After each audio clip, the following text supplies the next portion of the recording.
বেয়া নেপাব, আমি বহিৰাজ্যৰ ল'ৰা হয়। আমাৰ মনৰ কথাবোৰ আপোনালোকে বুজিবলৈ চেষ্টা কৰিলে বুজি পাব। মোৰ কথাবোৰে হয়তো আপোনাৰ দুচকুৰ চকু পানী নিগৰাই তুলিব, যাৰ বাবে মোক আপোনালোকে ক্ষমা কৰি দিব। আপোনালোকে কি ভাবে বহিৰাজ্যত থকা ল'ৰাজন কিমান সুখত থাকিব পাৰে? বহিৰাজ্যৰ পৰা নিজৰ ঘৰলৈ ঘূৰি গ'লেই আমি আলহীৰ দৰে হৈ পৰোঁ।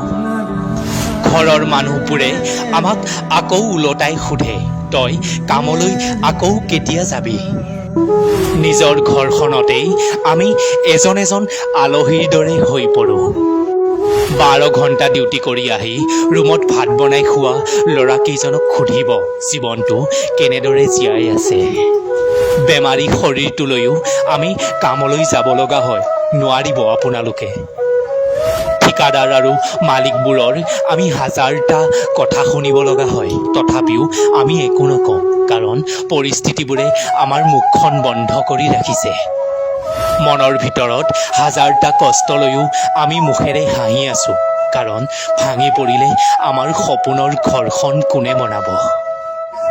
মোৰ মা দেউতাৰ বেমাৰ হ'লে কোনে মা দেউতাক ডাক্তৰৰ ওচৰলৈ লৈ যাব? এমাহ কামলৈ নগ'লেই ঘৰৰ পৰিস্থিতিবোৰ একেবাৰেই অন্ধকাৰ হৈ পৰে, কাৰণ আমিবোৰ এজন এজন দুখীয়া ঘৰৰ ল'ৰা। পঢ়ি শুনি এটা চৰকাৰী চাকৰি কৰিবলৈ আমাৰো বহুত হেঁপাহ আছিল, কিন্তু পৰিস্থিতিয়ে আমাক ধ্বংস কৰি পেলালে। অ' মা, তই নেকান্দিবি, মই থকালৈ তোৰ একো নহয়। মা, তই চাগে মোক বেয়া পাই আছ ন? তোৰ ল'ৰাই যে তোক সুখত ৰাখিব পৰা নাই। মা, তই দুখ কৰি নাথাকিবি, তোৰ ল'ৰা এতিয়া ডাঙৰ হ'ল, সকলো পৰিস্থিতিৰ লগত তোৰ ল'ৰাই যুঁজিব পাৰিব। মা, ঘৰত গৈ তোৰ হাতেৰে এগৰা ভাত আৰু তোৰ কাষতেই শুই থাকিব মন যায়, কিন্তু কি কৰোঁ মা, ৰাতি বিচনাখনত পৰিলেই তোলৈ বহুত মনত পৰে, মন যায় চিঞৰি চিঞৰি কান্দিবলৈ।